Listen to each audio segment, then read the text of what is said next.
Hello. Ayan. Hello, Brother Anthony, Robert, Mike, Arnold, and Humphrey. Ayan. Nayel. Alright. At sino to? Sister Nena. Hi, na-late ako. Kakapukpok sa sulpot. Ayan. Spelling mo eh. Nako, magkakasundo tayo, sis. Alam mo naman yan si Sister Nena eh. Talagang palaging may kaaway yan na ano eh. Ayan. Mapagpalang araw, sabi ni Sister Shepot. Sa ating mga nasa True Church in Jesus Christ. Ayan. Ayan, nag-hello na siya sa atin. Nag-hello pa ulit, Sister Nena. Ayan, sila'y nagbabatian. Ayan. Ayan daw, mga pahamak. Mga pahamak. Ayan, wow, hello sa mga guwapings. 5 ang sasagot. 4 lang po ang sasagot. Operator lang po ako. Ayan. Unang tanong, natatanggal na ba Brother Hamsky Ray sa Tolina Room? Ayan, si Brother Hamsky po ang sasagot niyan. Ayan. Ano bang ibig sabihin niyan? Malapit na. Malapit na raw. Gaano ba katagal ang ang Bartolina mo? 1 month. Tagal. Tinatanong ni Brother Niel May, paano sumali sa SPMS? Madali lang po. Madali lang. Kung gusto niyo sumali, kakausapin niyo lang. Kembot ka lang. I-mock-debate niyo po si Brother Arnold.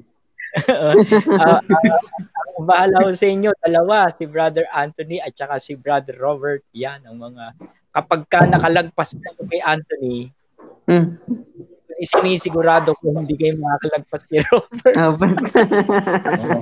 Joke lang po yun. Para maging members po ng St. Peter, kinakailangan, sabi nga 100% Catholic po kayo. Yung mic ko raw nararapture. Bakit kaya? Ano kayang problema sa aking mic? Sabi ni Brother Winnie, sa Saturday daw siya pasama. Kasama ka po daw ngayon, brother, kung makakasama.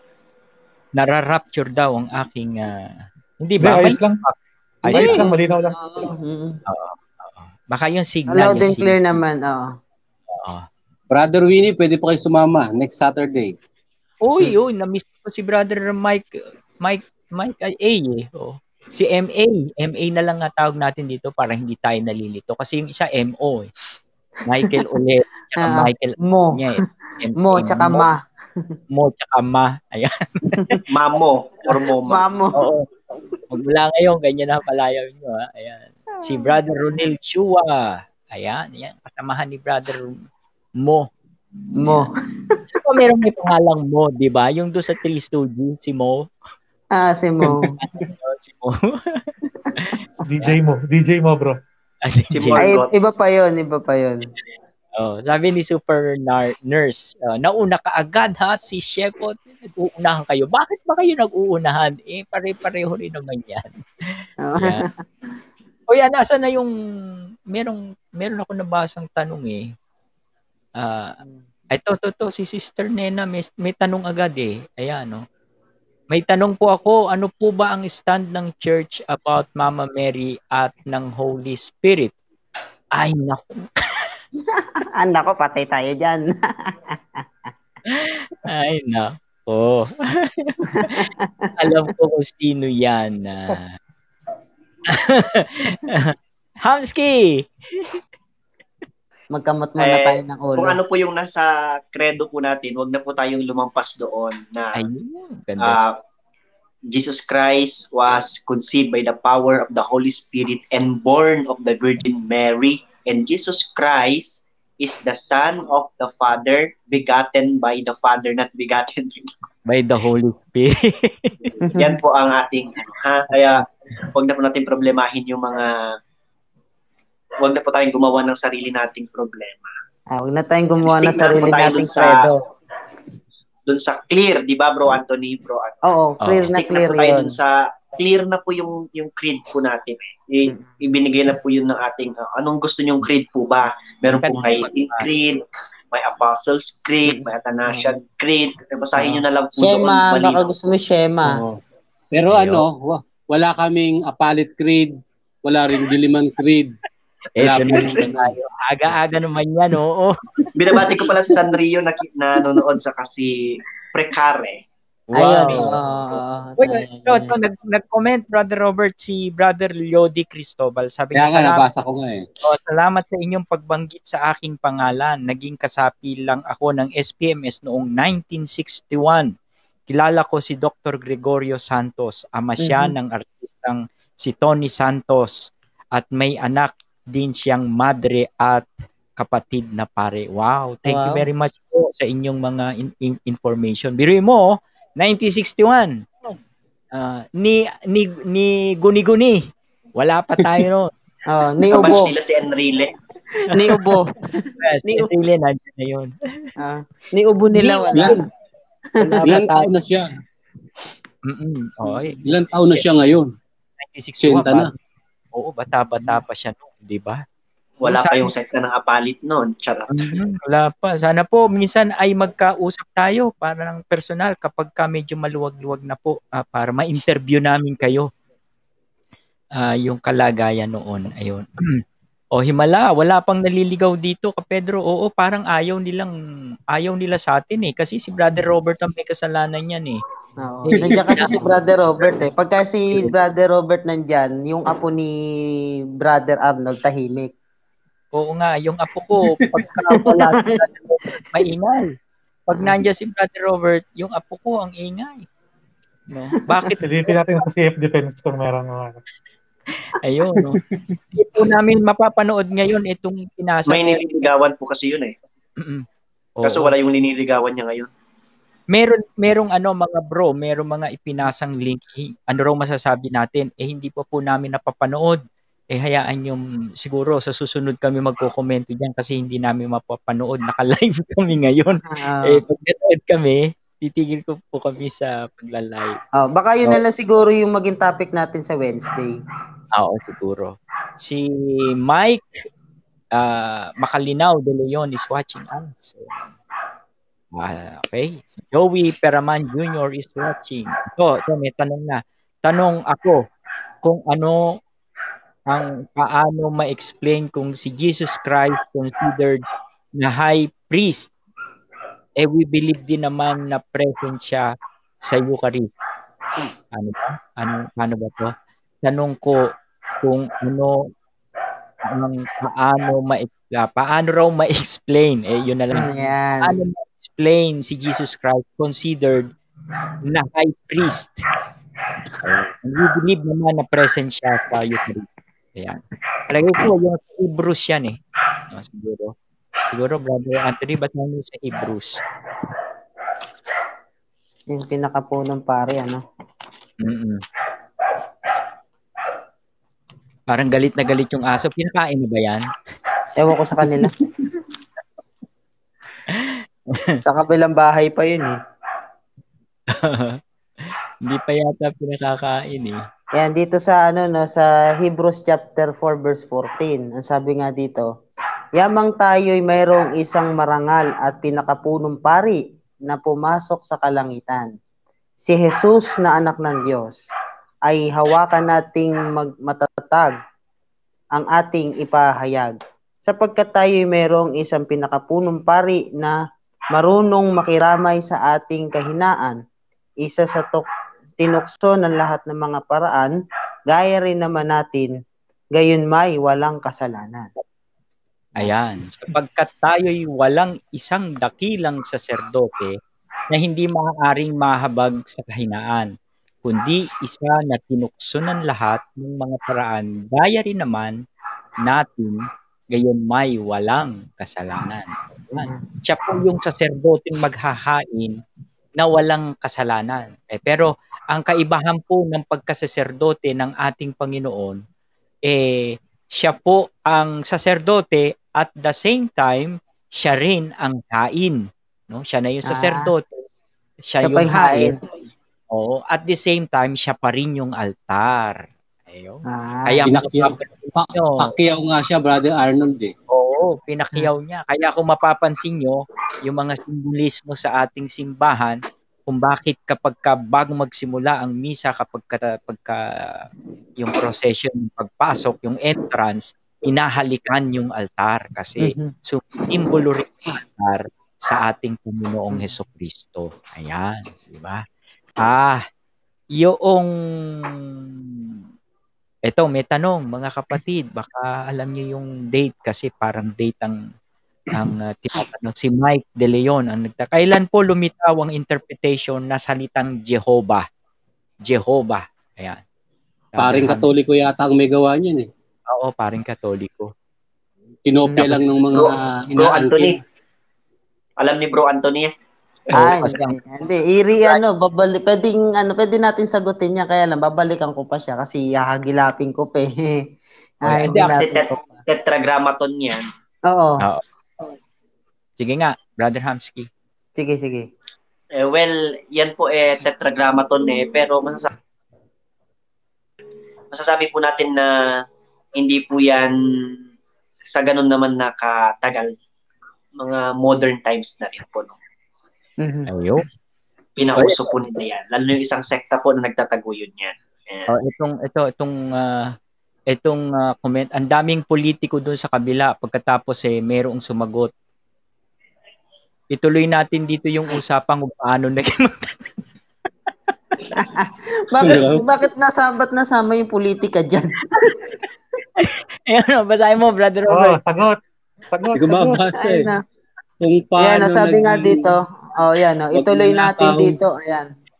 Dito natin ituloy yung usapang kung paano naging magnanakaw si Marcos. Paano nagkaroon ng politika? Ewan ko sa inyo. Napunta rito. Kayo rito iba yung nasa isip ko. Akala ko, saan kayo sa Biblia si Marcos nagnakaw? Iba palang Marcos ang tinutukoy ng mga to. Kayo politika yan. Ayan. Ito. May tanong si John, si Berhel. Una ko pong tanong, bakit hindi nakapasok si Moises sa lupang pangako? Ayan, maganda yung tanong ha. Sige, sagot. Buti na lang isa lang. Alam nyo po kasi, si Brother Robert po ang sasagot niyan. Actually, hindi ko rin alam kung bakit hindi nakapasok siya. Ayun. Po kasi? May kasalanan siya. May kasalanan. Oo, ang kasalanan ni Moises, nung yung utusan siya ng Diyos, napukpukin yung bato. Di ba? Sa harap ng mga Israelita. Kung babasahin mo doon sa Aklat ng Bilang, nung pinukpok, inutusan ng Diyos si Moises, sabi mo magsalita ka sa harapan ng bato, sa harapan ng mga Israelita bago mo pukpukin. Ang ginawa naman ni Moises. Kaya lang inattribute niya yung paglabas ng tubig doon sa malaking bato sa sarili niya. Na para bang siya yung nagpalabas ng tubig doon sa bato, sa Meriba at sa Masa. Ayun. Dahil doon, pinagalitan siya ng Diyos doon. Dahil doon, hindi siya pinapasok ng Diyos sa lupang pangako. Medyo grabe yung kasi parang sakit naman nun, Bro Arnold, no? Di mo, siya yung nag-lead, siya yung naglabas sa Ehipto. Naglabas siya sa Ehipto, siya yung inutosang i-establish lahat ng kung ano yung meron ng Israelita. Pagkatapos, ang mangyayari lang, matatanaw niya yung bayang pangako pero hindi siya makakapasok. Bakit? Kasi kinukuha mo yung kaluwalhatiang para sa Diyos, inaangkin mo. Yung pagpalo doon sa bato, paglalabas ng tubig doon sa bato, inattribute niya doon sa sarili niya. Kaya ayun, ang parusa. Namatay siya doon sa labas ng Canaan. Parang yung magkakilala ko sa New Testament, namatay din sa labas. Oo. Hindi sa loob. Sa labas naman ng iglesia yun. Oo, iba naman yun. Ayun. Yun. Parang feeling ko po doon kay Moises noon, parang naano siya, yung, ano ba yung inuutos, yung kapag inutusan ka, yung parang, sige na nga, yung parang nayamot, kumbaga. Parang ganun yung feeling ko. Ayun, okay. Yung tanong ni Brother Winnie, medyo maganda-gandang tanong to. Sige. Brother Arnold, may isang Catholic, hindi mabanggitin, no? Ang katawan lang daw ni Kristo ang naging sacrifice at hindi kasama ang kanyang pagiging Diyos o divinity. Tama po ba siya? Naku, walang silbi yun. Kaya nga, anta ako kung ako ang sasagot, ang tanong ko, saan niya nakuha yan? Saan niya nakuha yung paliwanag na yan? Di ba? Kasi ganito yan eh. May utang ang tao sa Diyos. Di ba? May utang ang tao sa Diyos. Kanino yung utang sa tao? Sino dapat magbayad? Dapat ang magbayad ng tao. Ngayon, hindi kayang bayaran ng tao ang utang niya sa Diyos. Kasi, Diyos yun eh. Hindi kayang bayaran ng tao yung utang niya doon sa Diyos. Kailangan talaga, pagka mabayaran niya yon, kailangan kapantay niya rin ang magbabayad. Kailangan ang magbabayad tao. Kaya lang nga, hindi kayang bayaran ng tao yung kanyang utang. Kasi ang utang ay sa Diyos, dapat ang presyo ng pambayad kapantay ng presyo ng Diyos. Kapresyo ng Diyos din. Kapresyo ng Diyos. Kasi sa Diyos nagkautang eh. Kaya anong ginawa ng Diyos? Kasi nga, mahal na mahal ng Diyos ang tao. For God so loved the world, He gave His only begotten Son. So, yung ikalawang persona, nagkatawang tao. Ayun. Sino ngayon nagbabayad? Nung nagkatawang tao siya yung magbabayad. No? Pero dahil siya ay personang Diyos, no, kaya niyang bayaran yung utang ng na tao. Ang presyo ay presyo ng Diyos. Ganon yun. Ngayon, kung sasabihin mo na yung pagkatao lang, hindi pwedeng pambayad yun. Pwede bang pambayad yun? Hindi nga kaya. Kasi ang level kasi, pag tao ang pag-uusapan, hindi niya ka-level yung presyo ng Diyos eh. Kailangan yung kanyang pagka-Diyos ay manatili pa rin para yung pambayad, yung ka-level ng Diyos ay manatili.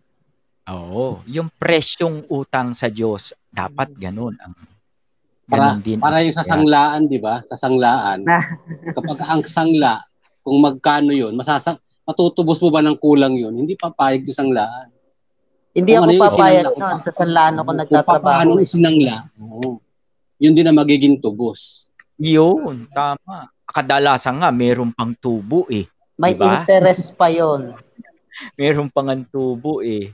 Kasi kahit dumanak yung dugo ng lahat ng tao sa mundo eh.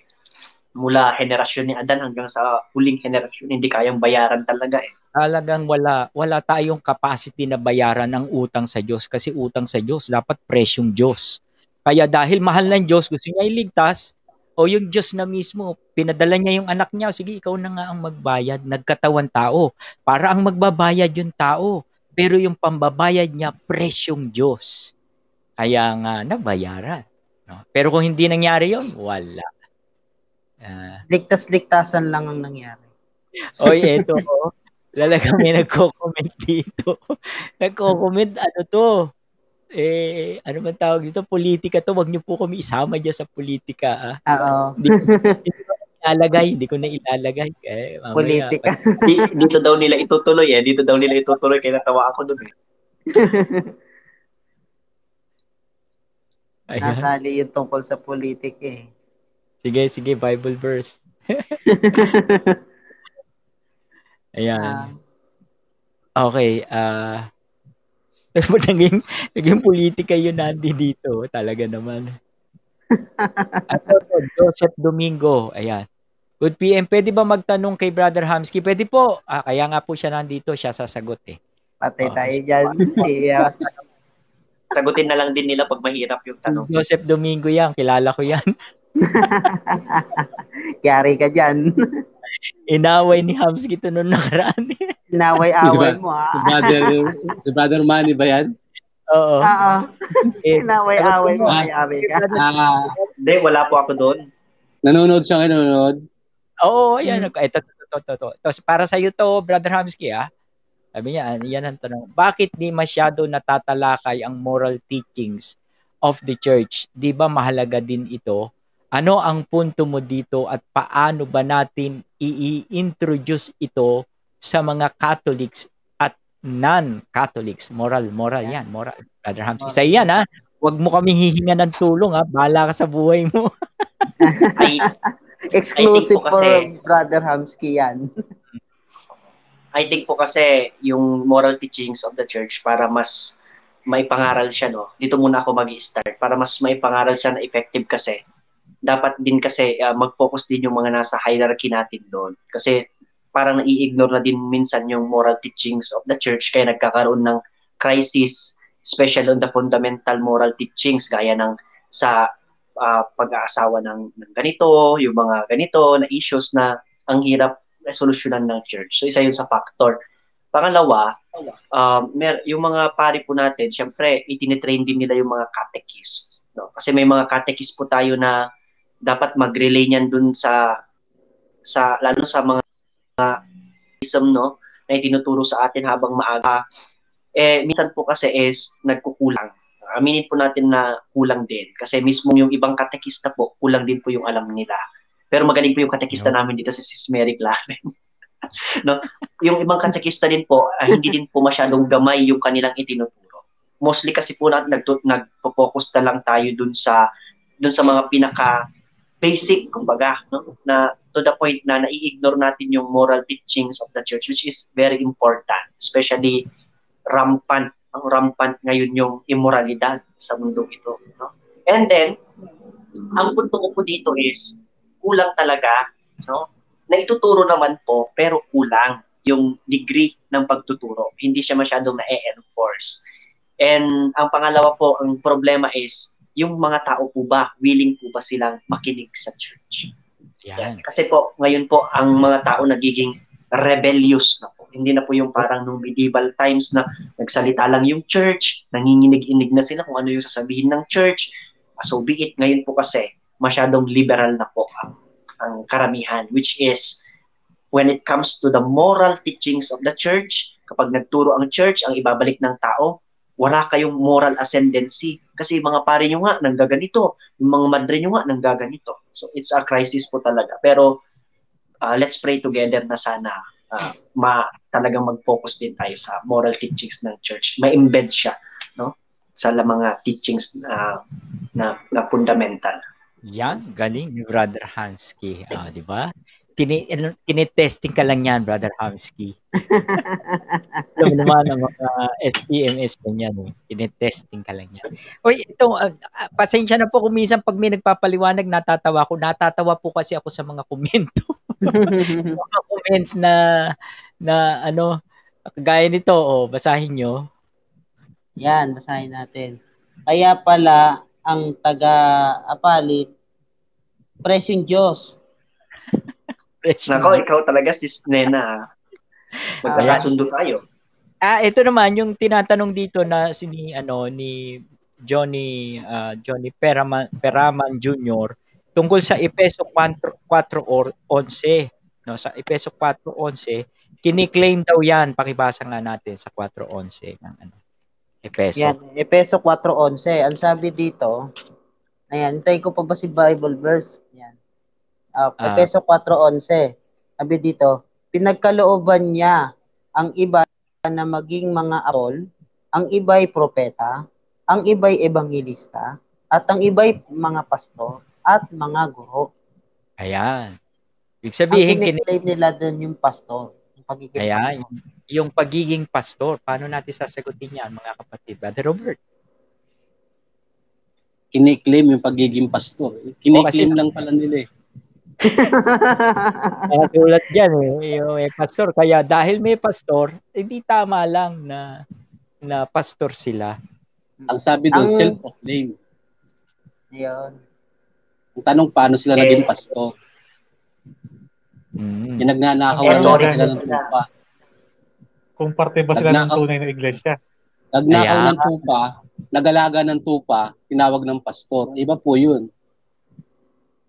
Yun, tama. Ibig lang sabihin dyan, sinasabi ni Brother Robert, yung pastor na tinutukoy dyan, yung obispo natin, pastor yan. Mm-hmm. No? Kaya nga may yan may staff. Oo. Di ba? Yun yung staff, yung mga pastor meron nun. Kaya nakaganon yun. Ngayon, tama na meron tinutukoy na pastor dyan, pero hindi sila yung pastor dyan. Bakit? Kasi yung pastor na tinutukoy dyan, kabilang doon sa isang iglesia, tataas natin ang basa. Yan din sa Epeso. Yan, sa Gs. 4 Gs. 4:4. Ang sabi dito, may isang katawan at isang espiritu. Kung paanong tinawag kayo sa isang pag-asa ng pagkatatag sa inyo. Isang Panginoon, isang pananampalataya, isang bautismo. Isang Diyos at Ama ng lahat, na siyang nasa ibabaw ng lahat at sumasa lahat at nasa lahat. Ayan. Yung pala tinutukoy dyan at kinakausap ni San Pablo. Kabilang doon sa nag-iisang katawan o isang katawan. No, ang tanong, pastor sila. Okay. Kabilang ba kayo doon sa isang katawan na tinutukoy? Saka isang bautismo. Oo, kabilang kayo. Diba? Ang bautismo sa isang espiritu. Kabilang ba kayo doon sa isa na yon? O bago lang kayo? Yan. Hindi nyo claim yan, di ba? Kailangan yung claim nila para makapag-claim sila na sila yon, ma-trace mula ngayon hanggang doon sa unang henerasyon ng mga Kristiyano. Kailangan ma-trace yung kanilang pinakasimple po dyan yung yung sa baptism baptismal certificate. Sige. Malinaw naman yung hula, di ba? Malinaw yung hula eh. Di ba sabi nga may mga lilitaw na mga bulaang propeta. So pag sinabi kasi lumitaw, dating wala. Lumitaw lang. Lumitaw. Ayun. Ayos.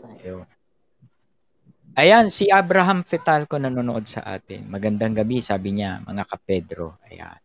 Ano pa tanong? Ayan. Pag wala ng tanong, meron ako nakapending na dalawa. Ito, sabi ni Brother Romel Colete Roldan. Meron po bang SPMS sa Katbalogan?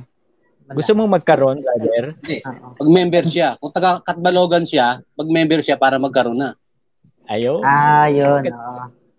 Yun. Yung mga nagtatanong po, meron pang isa nagtanong meron pang doon sa ating sa ating page. May nagtanong kung meron daw bang SPMS sa Visayas. Ang sagot po namin, kung gusto niyo magkaroon, mag-member kayo.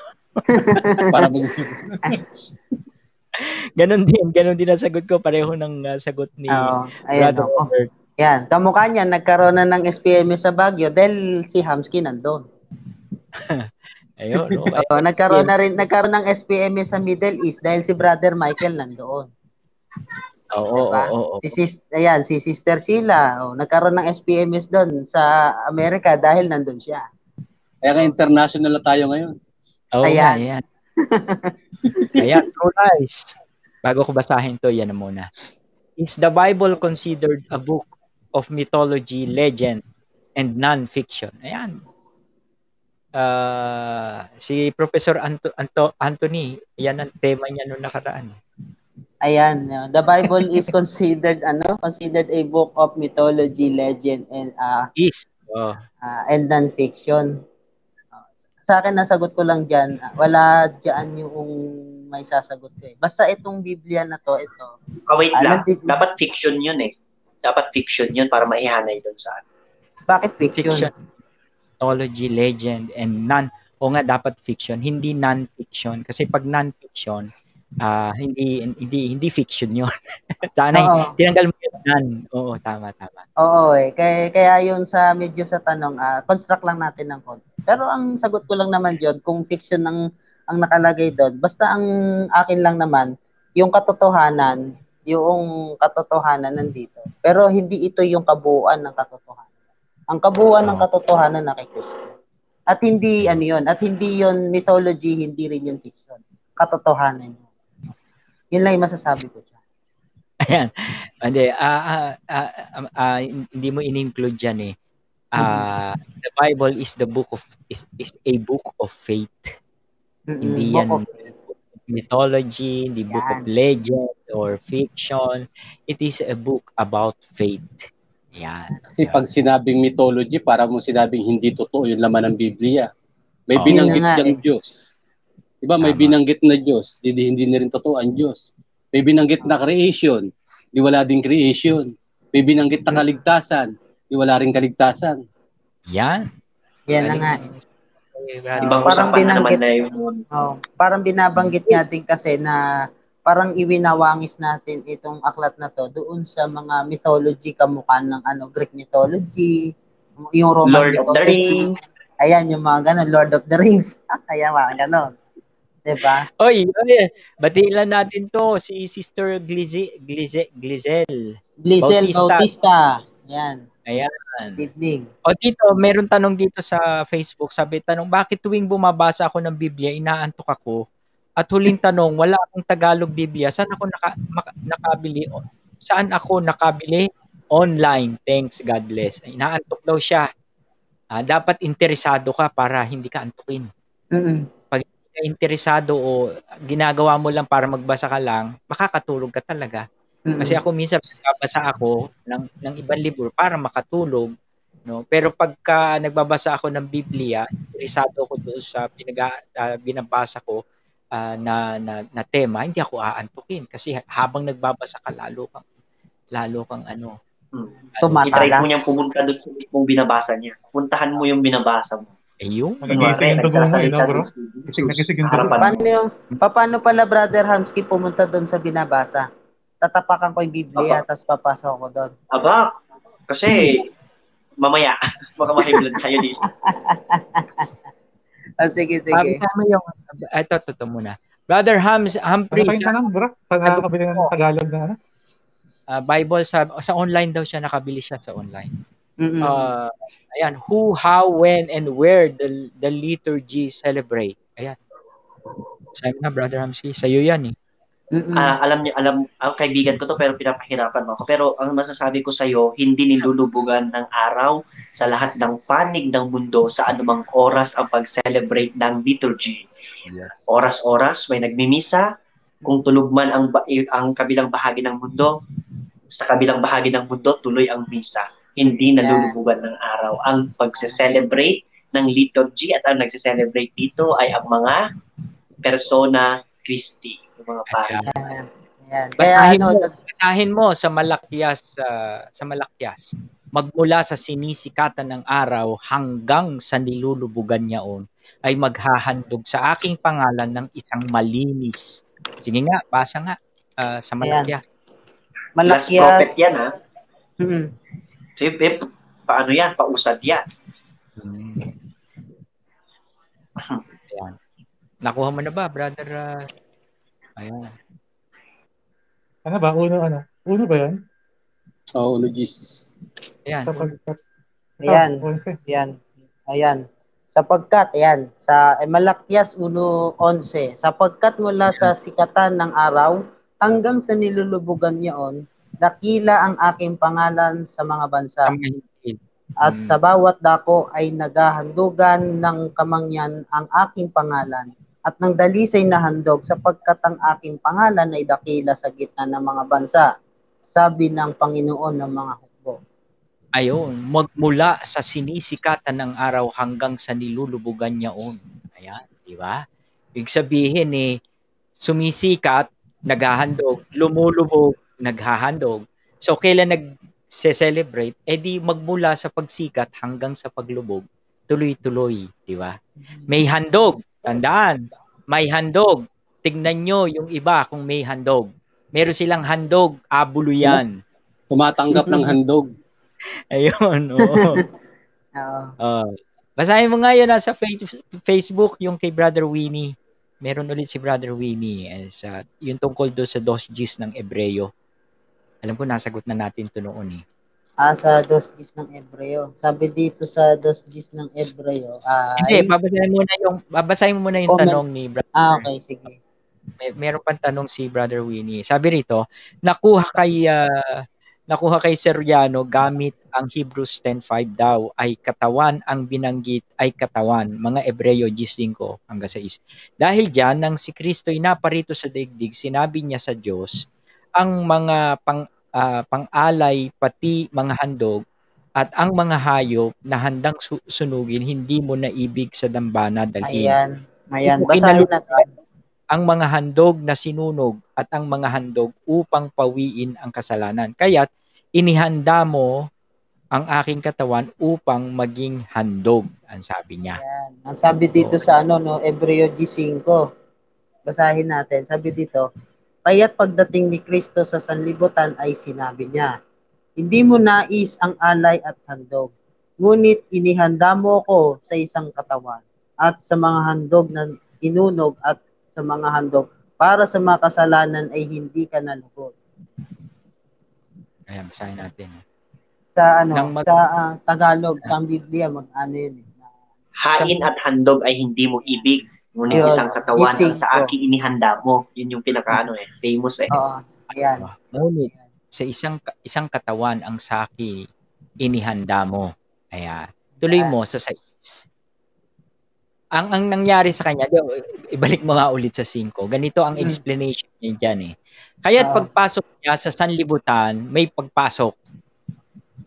No? Incarnation. Oo, pumasok daw siya sa sanlibutan. Paano? Isang katawan ang sa akin ay inihanda mo. Ayan. Kaya si Kristo daw hindi daw naging fetus. Ay, hindi. Yun nga ang paliwanag niya dyan. Pumasok sa katawan, pumasok siya sa paano siya pumasok sa sanlibutan? Meron siyang inihanda na isang katawan. Ayan, para mapatunayan niya na hindi dumaan sa proseso ng 9 na buwan sa sinapupunan ang anak ng Diyos. Ibig sabihin, nilabas muna yung sanggol bago siya pumasok sa katawan. Kasi sabi, kaya't pagpasok niya sa sanlibutan, isang katawan. So nakahanda na raw yung katawan nung pumasok siya sa sanlibutan. Talagang contrast to sa doktrina natin ng Immaculate Conception eh. Mali. Di ba?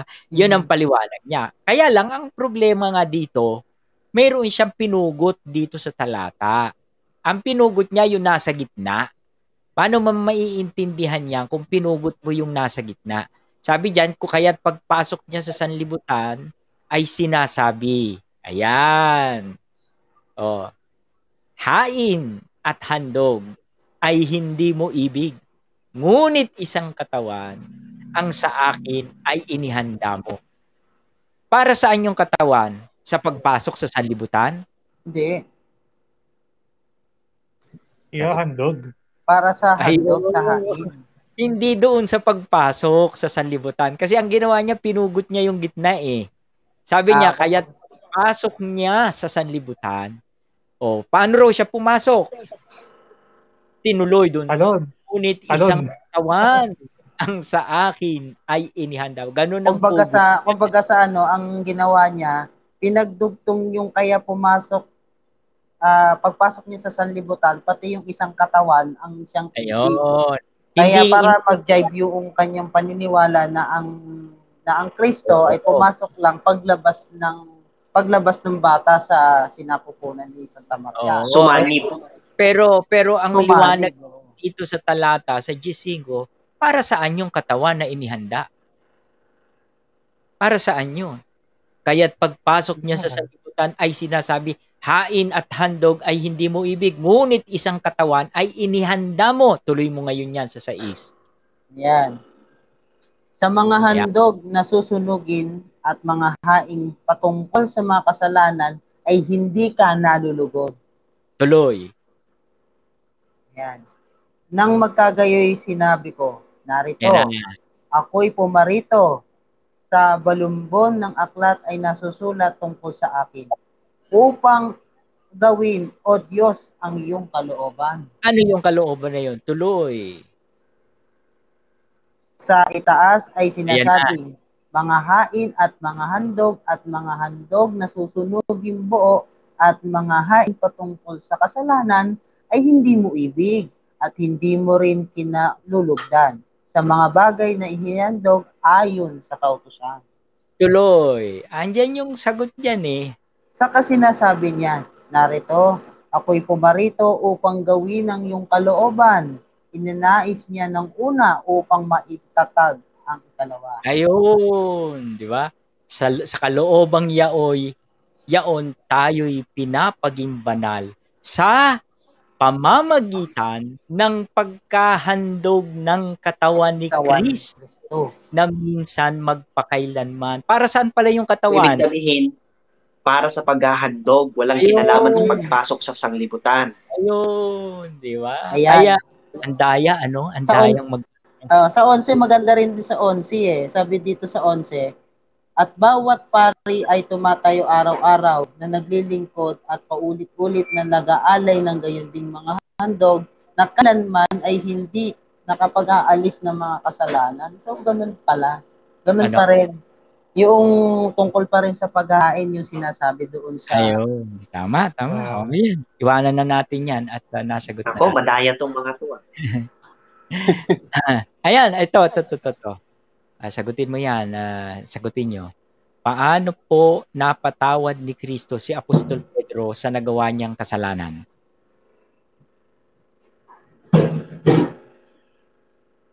Quick. Wait. Ayan. Kasi walang hindi kayang patawarin ang Diyos. Bukod doon, Kung nagbabalik Ang na. nagawang pero Kahit- yon may isang action na ginawa si Pedro. Nagsisi kasi siya. Nagsisi si Pedro, nagbalik loob siya. Kaya nga sabi ng Panginoon Yesu, pero na-foretold na yon ng Panginoon Yesu Cristo. Kaya nga sabi niya, pagbalik mo, ano yung pagbalik na yon? Pag nagrepent na siya. Patatatagin mo ang pananampalataya yung mga kapatid. Ayan. Kaya kahit nagkasala man si Pedro, no, kung nagsisi siya, no, kasi mahal na mahal niya kasi si Kristo, pinatawad siya ng ating Panginoon Yesu Cristo. Kaya ganun din ang ating dapat gawin. Ayan. Hindi ko alam kung ano yung tanong na to sa Peñas Ram. In Greek, the word didaskalos ay master teacher from didasco, an instructor, genitive case, or specially doctor, master teacher. Ano yung tanong? Estudyante ata ni Brother Dwayne siya. Kaya pagka patanong yan, siya na rin din sumagot sa tanong niya. Oo, Loida Enaguas, magandang gabi po. Magandang gabi. Opo. Si Mylene Resurrection, si Saving Grace, ayan, nanonood sa atin. Sabi ni Ronnie Balutaulo, walang SPMS dito sa Nueva Vizcaya Region 2. O sige Brad, mag-member ka para magkaroon. Nako, pupunta po ako dyan. Ayan, pupunta si Brother Hamsky. Ayan. Si Amerpil Mananahan ako dyan. Oo, kape, Pedro, sabi ni Amerpil Brazil. Ayun. Nanonood din Ayan na si Brother Amerpil Oo. Bawal na sa akin yung kape. Ayan, fetus pa kayo noon mga bro. Tama po, nung 1961. Hindi pa kami fetus, hindi pa kami pumapasok sa sanlibutan 1961. Ayan. Hindi pa kami lumulukob dun sa katawang hinihanda sa amin. Siguro yung tatay ko noon nasa 4 years old pa lang. Ayan sabi, may SPMS sa Bataan. Wala, brother. Mag-membro ka para magkaroon. Pero ang pinakamalapit dito sa Pampanga, ako yung pinakamalapit sa Bataan Kaya lang nakasarado kasi ngayon sa may nagbabantay ng pulis sa may Hermosa. Hindi makapasok basta-basta. Pero i-promote mo kung saan pa talaga yung main branch ng SPMS. Sa Quiapo, alam niyo yung Quiapo Church, no? Ang pinaka sentro ng St. Peter's Men's Society ay sa Quiapo Church. So, nung wala pang pandemya, every Sunday po alas 3 hanggang alas 3 hanggang alas 2 hanggang alas 4 yata. Ganon, something like. Basta 3 onwards yata 'yan, alam ko Oo, 3 o'clock na patuloy. No, nung wala pang pandemya, ngayon po sa kasalukuyan ay wala, kaya online meetings lang muna rin dahil nga bawal muna ang mass gathering at hindi rin pumapayag ang pamunuan ng parokya ng St. John the Baptist. O sa inyo pong kaalaman, ang Basilica ng Black Nazarene, ang pangalan po ng parokya niya ay St. John the Baptist Parish. Ayan. Sabi ni Sister Sheila, hindi tanong yan, comment. Bible is historical, written in literary way. Ayan. Uy, ang dami na nating nasagot, pero alas 11 pa lang. Christianity is a historical religion. Ayan. Ito, tanong. Tanong kasi yan ng isang friend. Yun pala yun. Yan, sabi ni Sister Nena, maganap ka ng kadebate at siguradong hindi ka aantukin. Alam na alam yan. Alam na alam niya yan.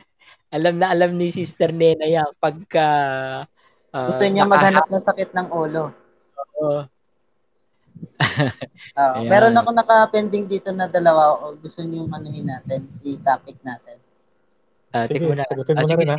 Sige. Basahin mo. Meron pang dalawa eh. Basahin ko. Wait lang, hanapin ko lang muna dito. Sagutin mo na rin. Hindi. Tatanong ko lang. Ayan, sabi dito, magandang gabi mga brothers. Sa ano to sa SPMS na na page. Sabi dito, pwede raw ba nating tawaging propeta si Kristo, pero not in the sense na na maging kamukha siya ng mga kapatid natin Muslim na paniniwala na si Kristo isa lamang na propeta. Alam nyo. Sagot, Brother Anthony. Sagot mo din muna. Hindi, sinekit ko lang naman yung tanong. Hindi. Kasi may binanggit pa siyang tungkol doon sa mga kapatid nating Muslim. Na Muslim Kung parehas, kung kumbaga okay lang ba na tawagin din natin siyang propeta? Not in the sense na maging parehas yung ating thinking na pagiging propeta ng ang problema nga dumating si Kristo, nawala si Kristo, tsaka lang sila dumating. Paano magiging Muslim? Talaga nito lagi banat. Hindi naman di ba? Dumating si Kristo, nawala si Kristo, tsaka lang sila dumating. Tama naman 'yon. Pero siyempre hindi natin kasi noong panahon naman ng Panginoong Jesucristo, 'di ba? Tinawag naman siyang propeta. Diba? May talatan. Meron naman. Pwede rin naman. Not in a sense na ibig kasi sabihin ng propeta, miski sa panahon natin ngayon ginagamit yan ng simbahan, ang propeta ay tagapagpahayag. Proclaimer, no? Tagapagpahayag ng mabuting balita. Yan ang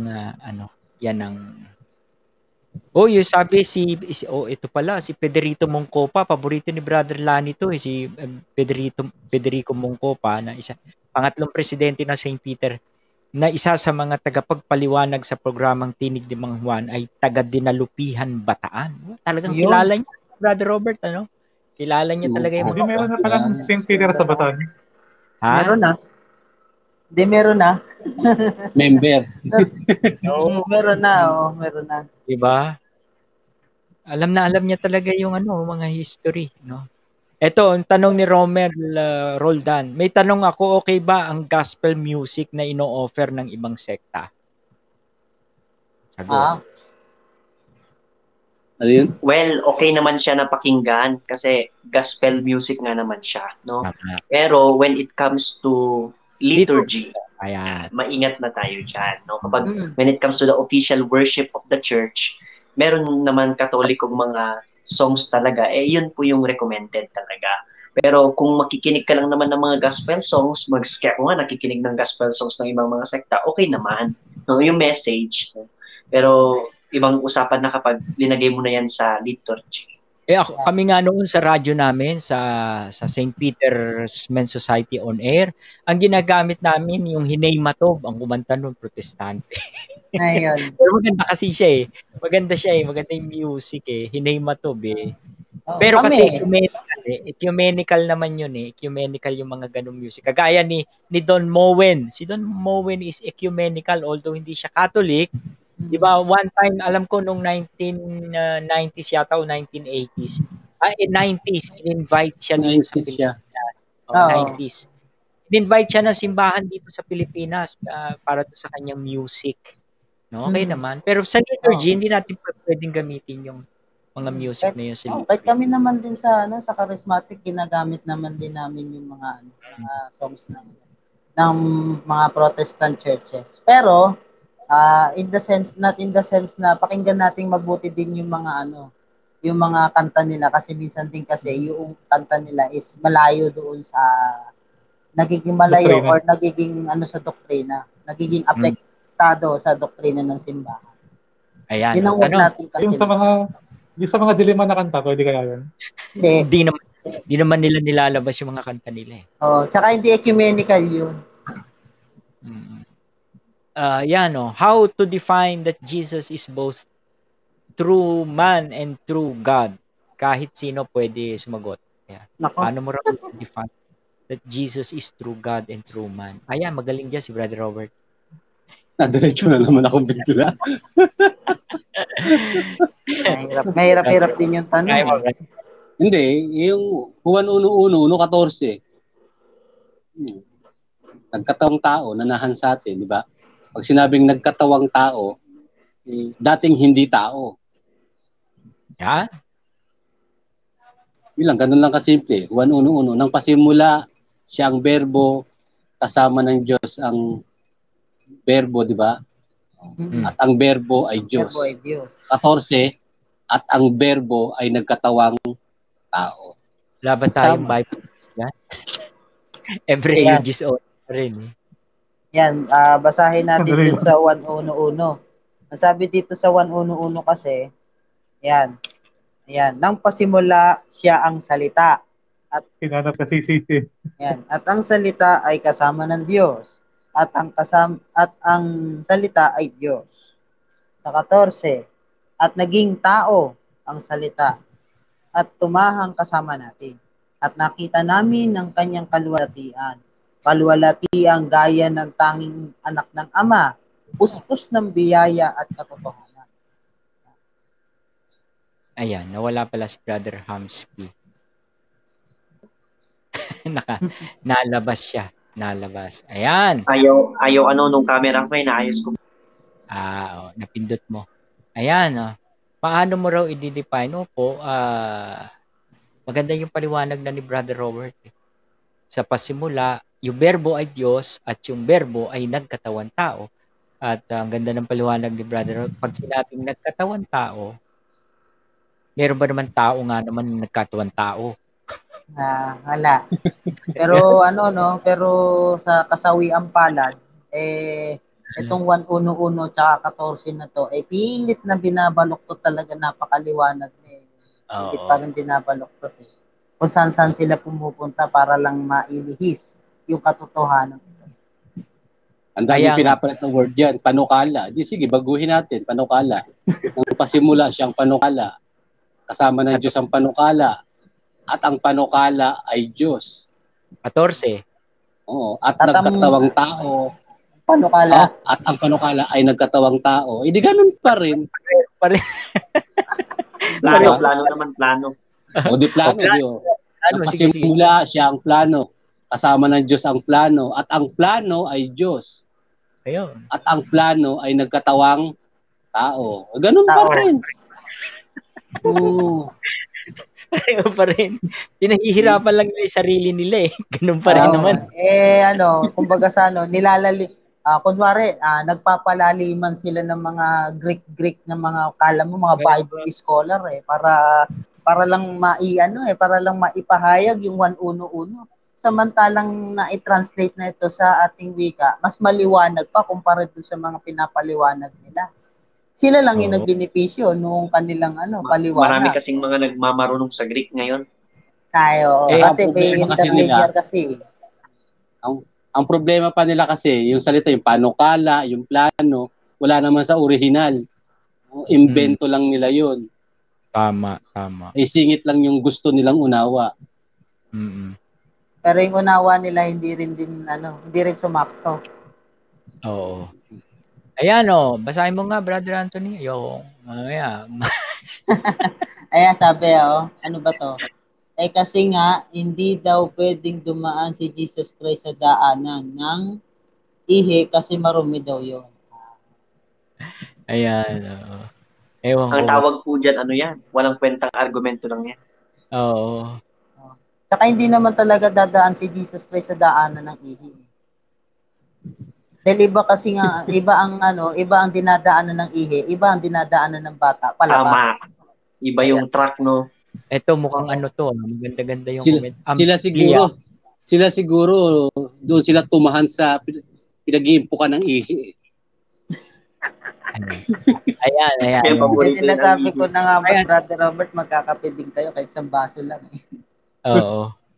Ayan ang sabi, ang Bible ay isang historical fiction, pinaghalong fiction na may historical events or historical people, kaya madaming nagogoyo akala nila totoo. Ayan. Ito po, explain ko sa inyo unang-una, hindi po ginagamit yung term na historical fiction sa Bible. May term po na ginagamit. Ang term na ginagamit diyan, historicized myth at saka mythicized history. Yan sa Bible. Para sa kadagdagang kaalaman nyo, hindi ako makikipag-argumento sa inyo, pero itutuwid ko po yung sinasabi Yung nyo. terminolohiya lang na ginamit. Ang ginagamit po is historicized myth. Ibig sabihin, dalawang klase nga yung historicized myth, ito'y purely mythology na ikinuwento na parang historically nangyari. Kaya historicized myth. Yung isa naman po, ito yung term na ginagamit sa Biblia, mythicized history. Ito po yung pagkukwento ng historical facts sa paraan na ikinuwento tulad ng pagkukwento sa mythology. Pero historical siya. Ang example po nung yung unang term, ang example po ron ay yung ano ba yung sikat na na Greek mythology? Iliad. Iliad pala. Homer and Iliad. Yung Iliad, makikita nyo may mga historical places, may historical time, may mga points sa history na binabanggit. Pero hindi siya historical. Pero ang presentasyon niya parang historical. Yan. Ang tawag natin diyan, historicized myth. Dito naman sa Bible, historical yan. Kaya lang nang ikwento siya para maintindihan ng tao sa panahon nila, ang ginamit na kwento yung mga kwentong alam na ng mga tao na may kahawig doon sa mga, kaya pag meron po tayo mga tinatawag na sa comparative, sa mga textual, yung mga text nung unang panahon bakit ganito? Parang may kapareho itong kwento ng Genesis, di ba?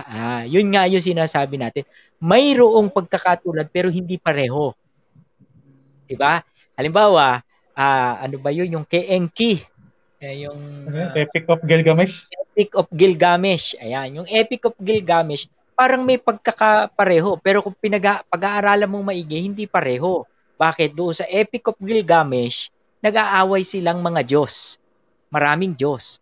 Pero sa Genesis, isa lang ang Diyos. Yun ang diferensya doon. Ngayon, yung pagkwento, yung paglikha, halos the same. No? Ngayon, historical facts na ginawa ng Diyos ang tao. Kasi kung hindi ginawa ng Diyos ang tao, walang tao. Wala ikaw, wala ako, wala tayo. No? Kaya historical fact, meron tayong pinagsimulan. No? Kaya yan sinasabing, kasi binabanatan niya Bible historical fiction, mali po yan. Siya yung fiction. Mali po yan. Medyo dagdagan po ang info para naman hindi kayo maligaw. Sounds intellectual. Oo. Para lang magmukhang intellectual, di ba? Pero kulang ang impormasyon. Ayan. Alright. Ano pa tong kay Brother Winnie? Ayan, sabi. Yung comment ni Brother Winnie doon sa sinabi mo, Brother Robert. Pero mali pa rin, brother, pag idea lang o panukala, logos or reason, at hindi bunga ng idea o bungang isip, siya ay isip. Hindi nga po natin sinasabing si Kristo ay idea. Hindi naman natin sinasabing si Kristo ay panukala lamang kasi hindi naman tayo nagsasabi niyan. Kumbaga Ang ginagawa natin, sinusundan sinakyan lang natin. o yung Sinakyan lang argument. natin. Ang sabi nila gano'n, di palitan natin. Pero ganun pa rin naman lalabas. Kumbaga sa sinakyan lang natin yung kanilang argumento. Ayan. Napalpak. Ayan, ito medyo mahaba-haba ang tanong. May tanong po ako, paano naging descendant ni Saint Joseph si Haring Solomon? Nandun yung sa genealogy. Medyo mahaba-haba pagbabasahin natin. Sa Matthew or Luke. Parang baligtad. Hindi, Saint Joseph ito. Descendant si Saint Joseph ni Haring, tama, descendant. Descendant si Saint Joseph ni King Solomon. Sa Mateo po. Pinipili ng mga basahin ba natin? Yung mga genealogy nila, pinipili nila, mahaba yan. Pinipili nila kung sino yung ilalagay at sino hindi ilalagay. No, halimbawa si Jacob, si Noe, tatlo yung anak niya. Ano ba? Pero pag nagsulat ng genealogy, kung minsan yung isa lang ang, di ba? Yung isa lang ang kinuha. Si Haring David, ilan yung anak niya? O, di ba? Pero kapag nagkwento, yun lang descendants from him, King Solomon, yung descendants of the kings. Parang Return of the Kings, Brother Hamsky. Oo. Si Aragorn. Di ba? Descendants of the kings. Kagaya, usually ganun. At yung kinuha ni Matthew, yung descendants niya, yung sunod-sunod. Yung kingly hari. Ayan. Bible, is Bible a fictional book? Nasagot na natin. Kaya, ito pala si Nayel. Kaibigan mo to, Brother Hamsky, si Nayel. Naging agnostic ako dati, pero di ko nakayanan. Paano mo natagalan maging atheist? Nagsasagutan na sila. Marami kami. Alam niyo, marami kaming kaibigang atheist. Kung atheist lang. Mga walang Diyos. Pa-cool kasi yung iba, mas cool daw kasi. Para matalino. Pag-debate pa nga. Ano naman ang cool sa kanila pag atheist ka? Pero dito may mga atheist din dito sa St. Peter. Joke lang. Ang haba, Ikaw muna. Marami kami mga attendees na atheist. Nung hindi pa. Marami. Attendees uma-attend sa St. Peter. Marami, di ba? Marami. Merong nagre-request hindi ko na po makita sa dami. Hindi ko na makita sa dami ng comment dito sa ating YouTube. Dito sa ating kaya nababasa natin agad sa ating Facebook ay wala masyadong kakaunti lang. Oo. Nandito lahat sa ating Facebook sa ating YouTube. Ayan sabi may taga-Bataan pala. Pa-member na ako.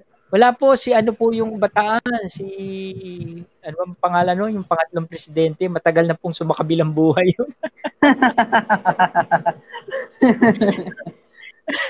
Yung pangalan nun. Nakalimutan ko tuloy. Mungkopa. Pasensya na po. Mungkopa. Sumama ka po sa aming Bible study. Federico Mungkopa, matagal na pong wala. Ayan. Hindi ko na po mabakrin, hindi ko na mahanap yung inyong tanong. Ayan. Ayan. Usual na argumento ng mga walang Diyos. Tiga mo. For example, Julius Caesar, historical. Jonah swallowed by whale for 3 days. Fictional. Noah's flood. Fictional. Adam and Eve. Fictional. Ayan nga. Alam mong hindi walang background. Fictional. Wala, mag-aral ka pa ng malalim, Brandon. Sinasabi ko na sa iyo.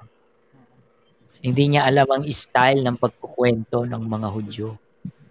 Style. Para malaman mo, tingnan mo yung background. Ang mga Hudyo, magagaling. Kaya pansinin mo ang Panginoong Jesucristo pagka nagtuturo siya ng aral, gumagamit siya ng talinhaga.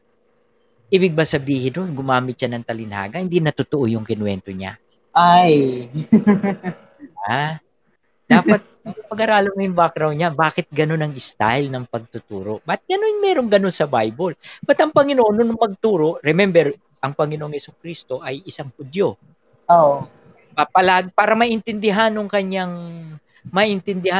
listener yung pinupunto niya, nagbibigay siya kuminsan ng talinhaga.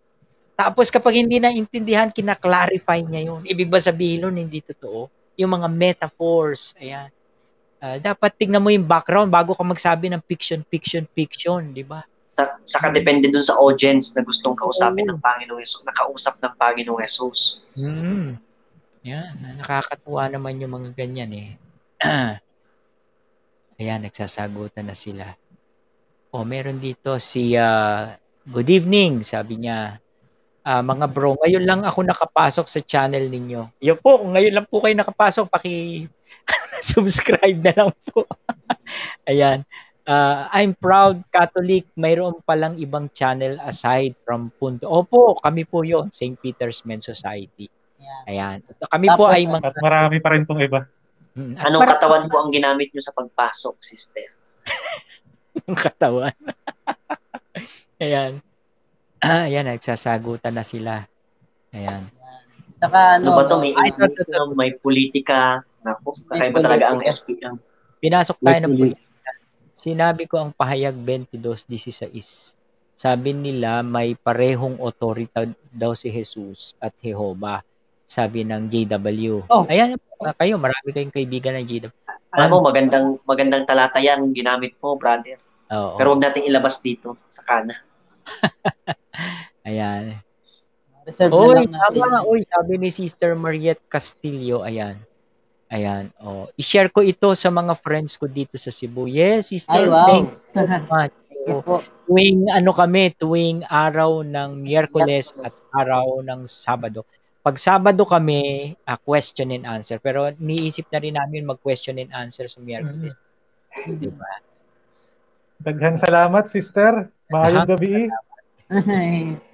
Tignan niyo, marami din mag-question and answer. Ayan, tignan mo to. If Noah's flood or Adam and Eve is historical, it should be easily confirmed by scientific evidence. Not only you don't have scientific evidence, but also evidence to the contrary. Ayan. Ayan na.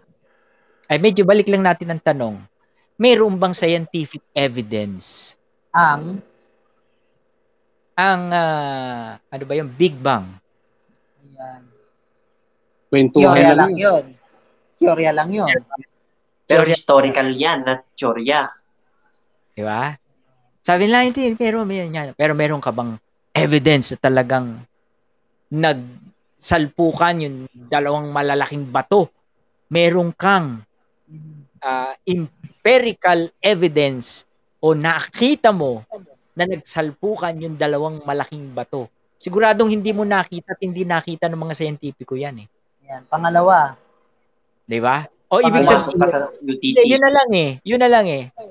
Ibig sabihin, kung susundan natin yung sinasabi mo na dahil walang ebidensya, hindi totoo. Ay di hindi rin totoo yung Big Bang. So, babalik natin sa iyo ngayon yung tanong. Ito pa pangalawa. Yung tao, sinabi, merong evolution. Galing sa unggoy. Ayan, meron ka bang scientific evidence na mayroong evolution? So, ibig sabihin, hindi totoo ang science. Di ba? Hindi rin totoo. Diba? Ito na yung sinasabi mo, Bro Arnold no?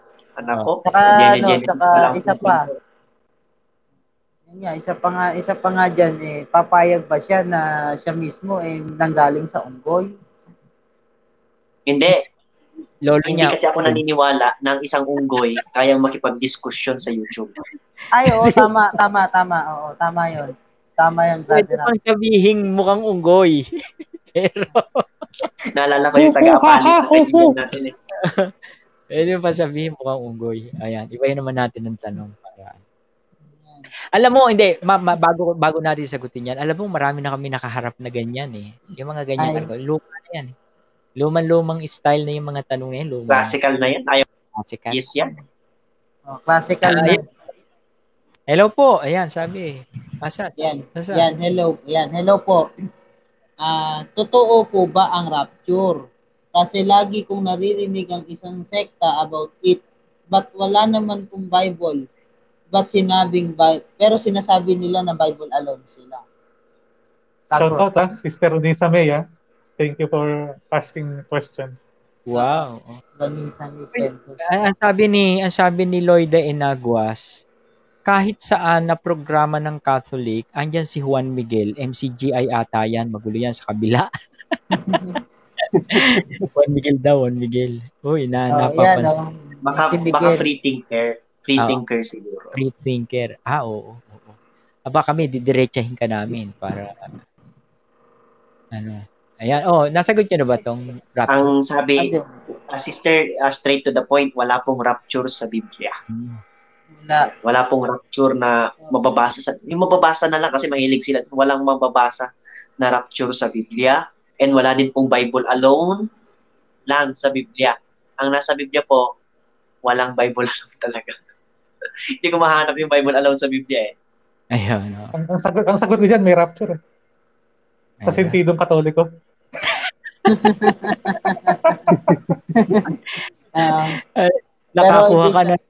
Nakakuha ka na naman ng style Miguel Sentidong katoliko Ayan. So, sa kabila, mayroong sensor. Ayan, sa P4P. Baka sakaling mas matapang ang mga taga-SPMS. Hindi lang po matapang ang SPMS. Matapang na matapang. Kaya iniimbitahan po namin kayo na sumama sa aming under the table discussion. Oo. But under the table pa, kung ikaw talaga matapang, pasok ka na ngayon. Pwede ka bang pumasok po dito sa aming live ngayon? Pwedeng Brother Michael, pwede natin sigurong ipasa yung link doon sa mismong YouTube channel sa comment section. Yung malay mo kayong next po ni Brother Robert. Para pagka pumasok siya. Andiyan naman si Brother Robert Brother Robert bahala dyan. Gusto mo ba naman tayo dito Wala si Gusto Brother mo ba na walang sensor? Oo. Gusto mo ba ng sagot na walang sensor? Ayan. Bahala kayo dyan, ako pwede dyan. Totoo. Gusto ko rin itong comment si Juan Miguel Sabi niya, compare that to the Bible where you have to rely on the say of anonymous authors and most accounts lack credible evidence. Ayan, ibabalik ulit natin yan sa kanya. Yung say of anonymous. Di ba, yung mga sa science din naman, ang pinaniniwalaan nyo yung sinabi lang nila. Teorya. Di ba? Sabi lang nila. So, ibabalik ko sa iyo yan. Oo. Naniniwala ka sa sinabi ni Darwin. Ayun. Hindi mo naman kilala si Darwin. Theory of evolution. Theory of Big Bang. Ngayon, kung ang argumento mo, merong evidence, kaya nga magpakita ka ng ebidensya na yung tao nagmula direkta sa unggoy. Di ba? Hindi ka rin makakapagpakita. Babalik mo lang yan. Alam mo? The Bible is a book of faith. Lumang-luma na yung mga argumento mo. Baka nga kakilala natin to, Brother Robert, no? Oo, kaya nga Lumang-luma na yung argumento mo. Ano ba naman? Matagal na nasagot yan. Ayan. Meron pa ba? Marami Teka. Puro atheism na lang. Yung iba naman, para hindi naman niya palagi na lang ganyan Politika, baka may masamang politika dyan. Oo. Wala, huwag tayo magpolitika. Mababash tayo. Ito, inulit yung tanong. Ayan. Buti na lang, inulit Kay Brother Hamsky yan. Anybody? Bakit dogmatic? Bakit dogmatic Theo or Mariology hirap Catholic idepensa o kumbinsihin o itindig ang mga teachings na ito? Bakit daw? Parang kumbaga tinatanong, bakit daw nahihirapan daw ang mga Katoliko na depensahan yung ganyang klase ng natin, mga katuruan ng simbahan natin. Mariology, hindi naman sa mahirap idepensa. Napakadaling ang depensahan yan eh. Mahirap lang silang umintindi. They fail Yun to ang- properly theologize. Yun ang yun ang Kahit mahirap na ang doon, linaw-linaw, pagkakaintindi. kahit ang linaw-linaw na nga ng paliwanag mo eh. No? Oo. Parang wala lang. Parang hangin na dumaan lang sa kanila yun. Kumbaga Kasi sana ang galing ang papasok, ipaliwanag. papasok dito tapos lalabas sa kabilang tenga. Oo, natutuwa ako yan, oh. Neanderthal Pero hindi yan naman lahat. Neanderthal talaga. Neanderthal. Ayan, lagi pala siya nasa punto por punto eh. Homo sapiens, sabi niya. Homo sapiens. Ayan. Hindi magpapakita man naman. Hindi magpapakita. Eh, alam mo, anonymous sila eh. Ayaw niya sa anonymous author, pero siya anonymous. Diba? Ayaw sa anonymous author, pero siya anonymous. Ano ba naman yan? Yung mga argumento na yan. Diba? Alright. Wala, puro siya na lang. Ano lang to, ano ba tawag natin doon? Yung nagpa-flood ng ano? Trolling. Trolling. Ayan. Pakita mo ika sa akin yung Diyos mo. Hindi eh. Simple ang sagot ko dyan. Gusto mong makita ang Diyos. Ayan, pakinggan nyo si Robert kung gusto mong makita ang Diyos. Okay. Robert. Kasi di ba may pakita mo sa kausap akin yung na Diyos ako. mo. Pakita mo sa akin yung Diyos diba, mo. Sinilasin ko, sabi. Sa Luneta kasi, may nagtanong sa akin, turo mo sa akin yung Diyos. No? Dalhin mo ko sa Kanya. Sabi ko, sa Luneta kasi merong yung pinakamalaking building dun. Kung gusto mong makita ang Diyos, pumunta ka sa tok-tok nun, tumalon ka, pagbagsak mo, tsak, makikita mo ang Diyos. Aba, sumagot sa akin yung kausap ko. Sumagot sa akin ang kausap ko. Wala akong Diyos, ikaw yung may Diyos. Dapat ikaw ang tumalon dun para makita mo ang Diyos. Sabi ko, oo. Ako yung may Diyos, pero ayaw ko pang makita ang Diyos. Ikaw nagmamadali ka yata eh. Ganun. Ikaw ang tumalon. Di mauna Kaya ka na. brother, kung gusto mong makita ang Diyos at nagmamadali ka, sabi, tumalon ka na. Talon na. Sumagot pa rin sa akin. Ikaw ba ayaw mong makita ang Diyos? Gusto kong makita ang Diyos, pero hindi pa ngayon. Oo. Mauna ka na. Kasi ako, Tapos sabihan mo ako kung anong itsura pagpunta mo doon, sabihin mo. Oo. Nawala yata si Direk. Si Direk nawala. Nawala po. Nawala. Kung makakapunta siya doon, baka iba puntahan eh. Hindi, ang problema nga tayo alam natin meron eh. Kaya alam namin meron, kaya hindi kami nagmamadaling makita siya. Kasi ikaw curious ka naman kung meron o wala, o di puntahan mo. Wala Chance naman, mo na yan. Chance na yan. Ayun na nga. Ayun, tingnan mo ang comment niya ngayon.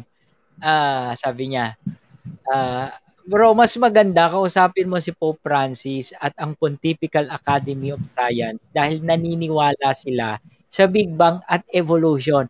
Sinabi ba namin hindi kami naniniwala? Ang sinasabi namin, patunayan mo. Di ba? Yeah. Ang sinasabi kasi isa sa mga, alam mo naman pala yung Big Bang eh. Isa sa mga nagpasimula ng idea ng Big Bang ay pare. Alam mo ba yan? Pare ang nakaisip niyan. No. Alam mo naman pala eh. Pero yung pare na nag-isip, meron ba siyang empirical proof o teorya lang niya? Pero naniwala ka. 'Di ba? Naniwala pare ka. Yun, naniwala siya sa, ibig sabihin, naniwala siya doon sa sinasabi ng pare. Oo. Di ba? Ako, naniwala ka pala kay Kristo eh.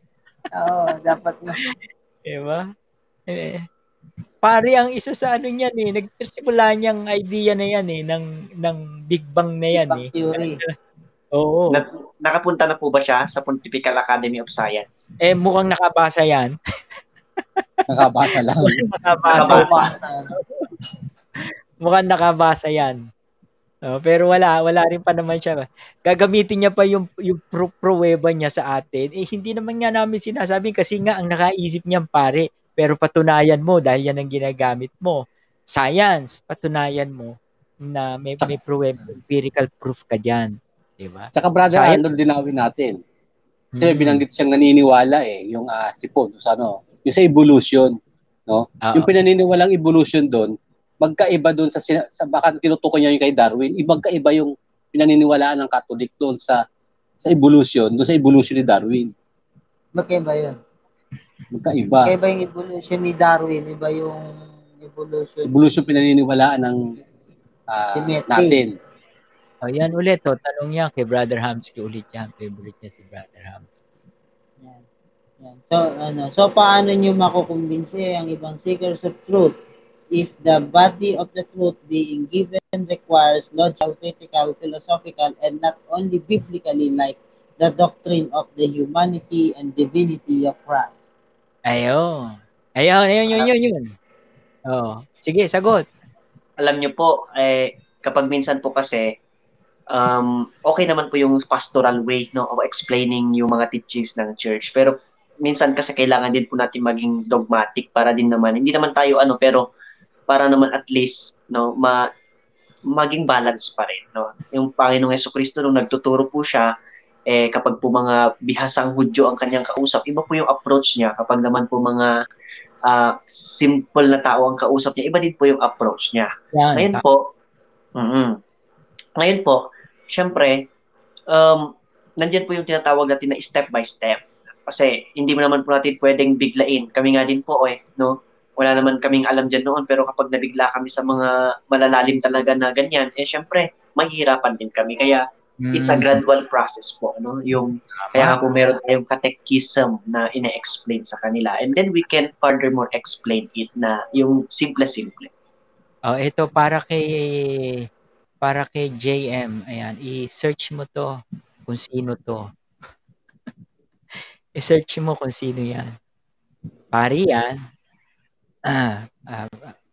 Para at least may background ka sa baka iniisip mo kami against science kami. Yan ang yan ang patunog nila Dapat science. Di ba? Science, hindi yung Religion is anti-progress, anti-science. Anti-science. Religion is anti-science. Si Gregor Mendel, Katoliko yan. Yung paring nag-iimbento ngayon ng gamot ng COVID-19. Ayan. Katoliko yan. Oo. Alam mo, Father Adratico. Alam mo, ang problema lang sa kanila, bias Pinipilit nilang isaksak yung science doon sa Book of Faith. Bias hindi ang Bible hindi book of science. Kaya kung hahanapin mo yung mga bagay ng siyensya doon sa Biblia, hindi mo makikita yun. Book of Faith ang Bible, no? Ang Bible hindi siya science, no? Hindi beyond the science kasi ang Bible Beyond science. Hindi siya against beyond the science. Yes. Kaya kung hanggang science ka lang, sorry, mas mataas kami sa iyo. Ganito po kasi yan until na hindi pa po nadidiscover ng mga scientists yung kabuuan ng universe, dapat mag-focus po muna sila doon. Oy, Father's Day pala bukas. Uy, Happy Father's Day po, Bro Arnold. Father's Day pala bukas. Anong ba tapos Brother Robert? Yan, lapit na 12. Advance Happy Father's Day. Uy, Father's Day pala bukas. Ayan. Happy Father's Day sa kanilang dalawa ni Brother Happy Independence Day pala ngayon. Napalayan nyo pa yung mga puso yung nasasaktan. Mga pinalaya ngayong araw na to. Ayan, sabi ni Sister Sheila, bakit hindi daw po nagtuturo ng modesty ang pare during Mass? Ayan, paratang ng MCGI. Anong modesty? Unang-una, ano ba yung konsepto nila tungkol sa modesty? Kasi ang sa atin kasi ang modesty aside kasi talagang tinuturo talaga ng simbahan yan. At saka hindi yung una, yun na nga ang misconception. Gusto nila lahat ng pagtuturo nandun sa misa. Mali Yung misa, pagsamba, mayroong mga pagtuturo sa simbahan. Katisismo. Ayan. Kung gusto mo malalim-lalim na pag-aaral, may mga kolehiyo na pag-aralan mo relihiyon. Pero yung basic, yung katisismo, Pero wag mo hanapin to sa misa kasi yung misa ay pagsamba sa Diyos. Pinakamataas na uri ng pagsamba sa Diyos, di ba? Tsaka Kaya yung wag modesty na tsaka yung modesty brother na sinasabi diyan nung sa kanilang paniniwala ay yung tungkol nga siguro yan sa kasuotan. Yung panlabas na yung panlabas na nakikita sa tao pagka sumasamba doon sa kanilang sa kanilang Nagtuturo mga na bago ka nga pumasok Ang ng tanong, simbahan, dito sa PAHO may nakalagay na mga tamang kasuotan sa pagsimba. Nakalagay na eh. Oo. Matitigas lang po talaga ang ulo ng Katoliko. pero ito ang tanong dyan, may modesty ba kayo sa pagtuturo? Kasi yung Ayan. iba kasi, ang akala ang modesty about lang sa damit. Paano yung Hindi. pananalita? Matatawag ka bang modest? Kape. Pag nagmumura ka naman, naku, hindi modesty po. Tama naman yun. Kape. Kape kayo dahan-dahan. Oo. Brother, Kaya nababartolina si Brother Hamsky eh. sabi ni Brother Willie ay Catholic faith is compatible with reason. Ayan. Catholic ay sentro ng siyensya for thousands of years. Ayan. Kaya nga metaphysics kasi above physical and theology. Ayan. Ayan yung comment dito sa Facebook natin. Ayan. Ito. Ayan. Does scientific truths contradict theological truths? If yes, why? If no, why? Para naman, okay naman mga tanong mo, brother, pero parang eskwelahan eh.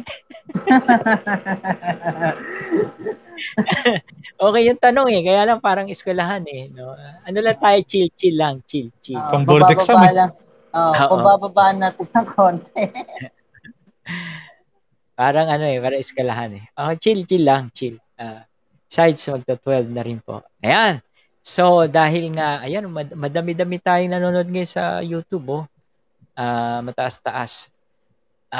Okay. Ayan, ito. So, ayan. May nagtanong galing dun sa Catholic Faith Defense yata na page. Sabi dito, may tanong po ako. Bakit po ba ipinagbabawal ng ibang sekta ang pagkain ng dugo? Pero sa atin daw, bakit hindi daw natin pinabawal? Bird, dugo. Alam mo naman. Dietary laws. Sa totoo lang, high blood pa naman ako. Hindi, sisimplihan ko na lang, Tama po, di ba, Hudyo, pagkaiba sa mga Hintil. Ang Hintil, iba sa mga Kristiyano. Di ba? Sila, iba sa Katoliko. Kung sa kanila bawal, sa atin pwede. Pero hindi, walang aral ang Katoliko na dapat kang kumain. Kung para sa iyo marumi yung dugo, wag mong kainin, wag kang kumain ng dinuguan kasi para sa iyo marumi.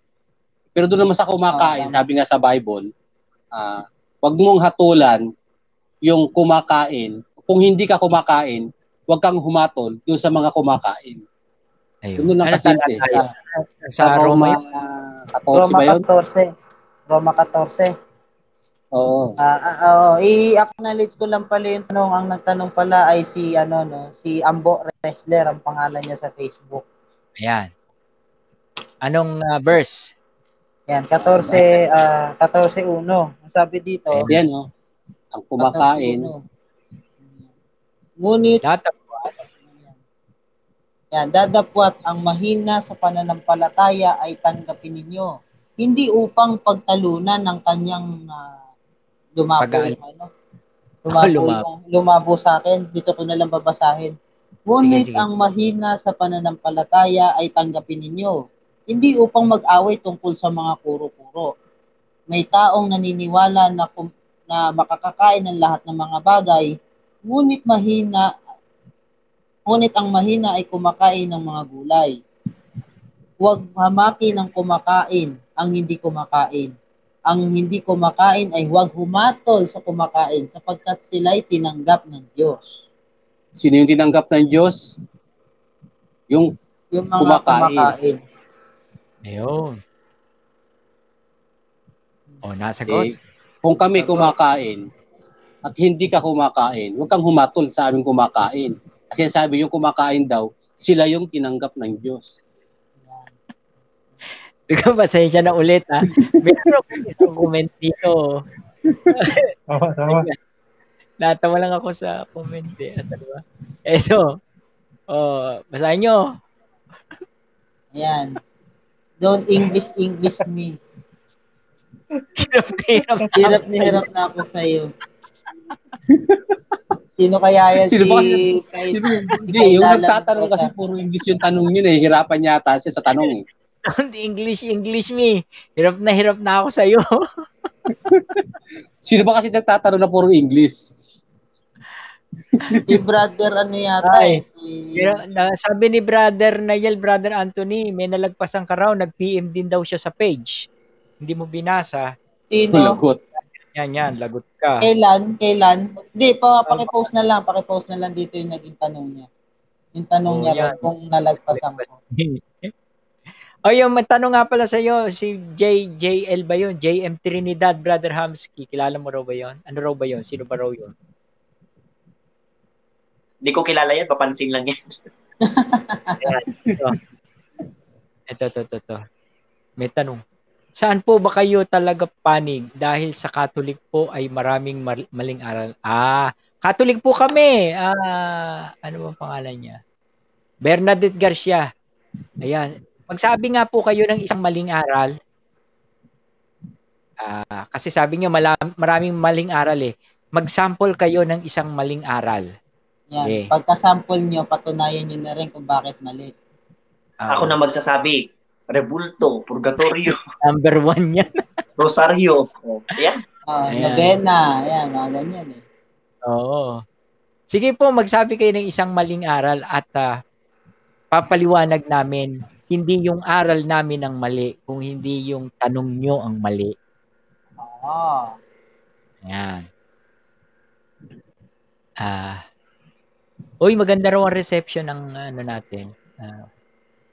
Yan, oo nga, maraming gustong sumapi sa St. Peter kasi actually talaga ang St. Peter mahiyain, di ba? Talagang Quiapo lang tayo eh.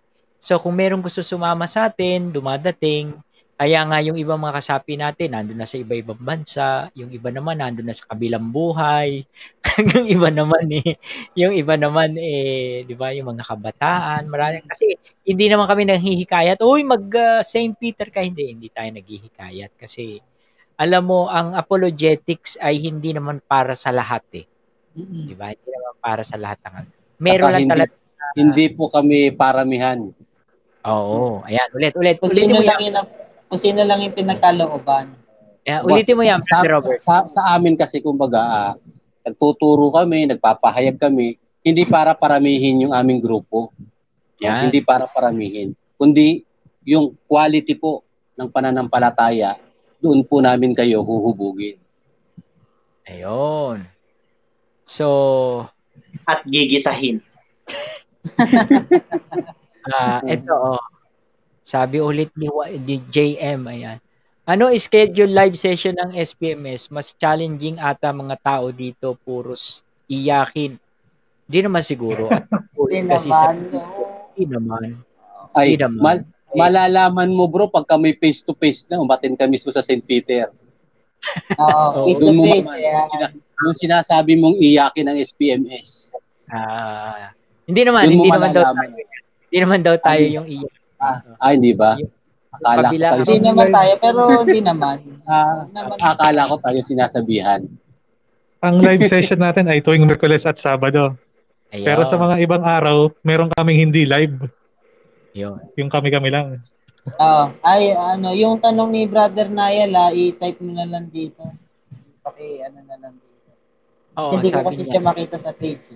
Ayan, sabi nila Catholic daw si JL Trinidad, pero anti-Catholic siya. Nag-celebrate siya ng Christmas eh. Hindi Catholic yan kung anti-Catholic. Basta hindi ko po maunawaan kung anong religion niya. Pero magaling siya sa mga documents ng church. Baka celebrate. Oo.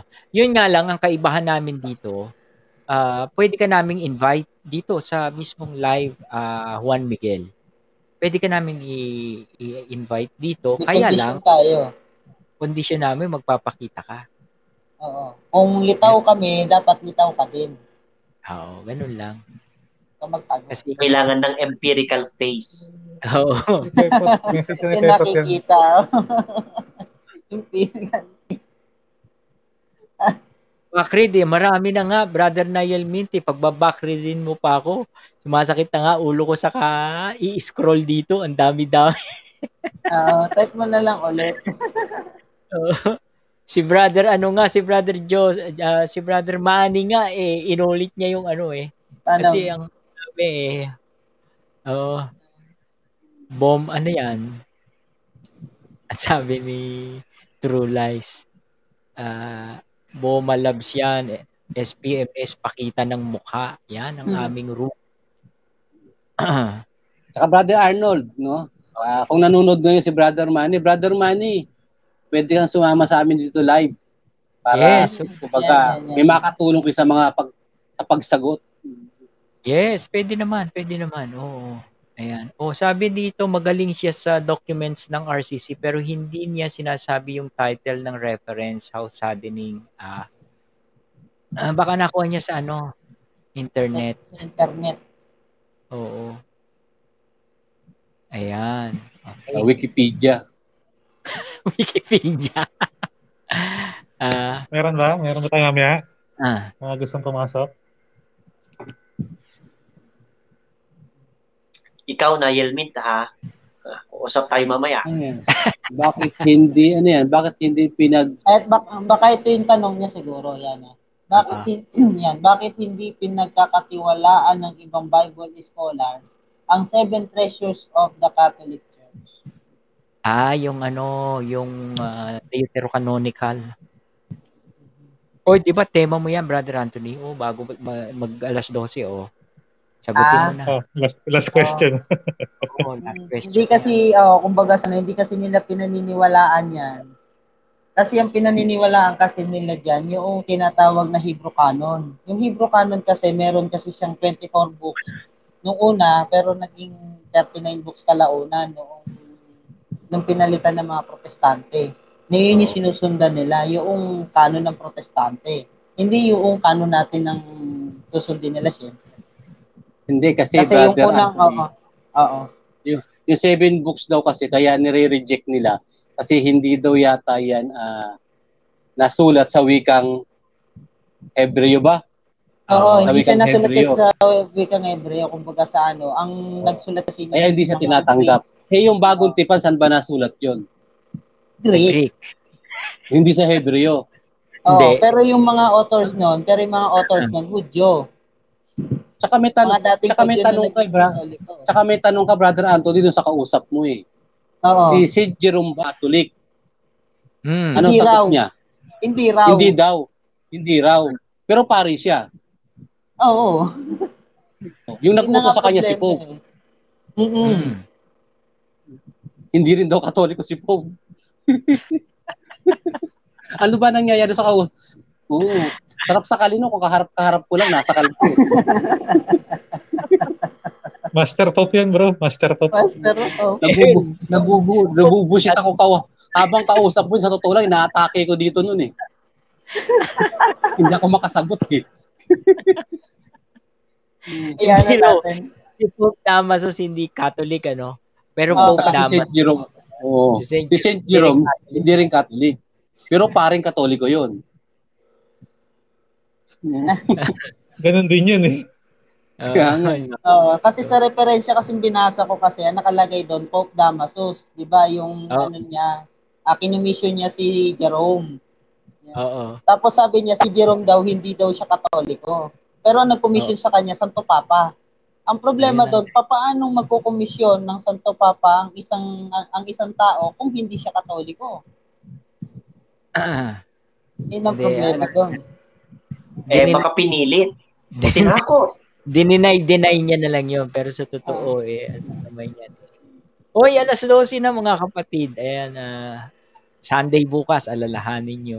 Para makilita. Sunday na. Sunday bukas. Happy Sabbath. Sunday na yun.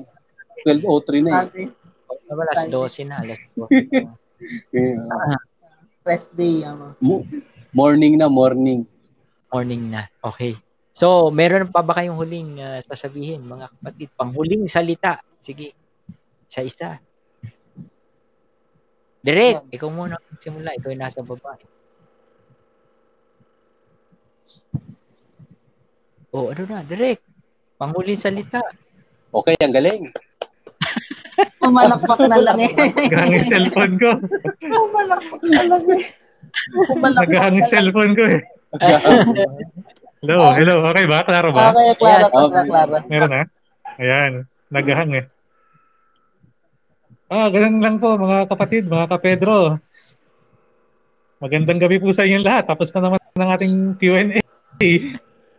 Sa mga gusto pumasok, mag-PM lang po sa Facebook page ng St. Peter's Men's Society. Yes. Para po makapasok mamaya sa private meeting o kung tawagin namin ay under the table.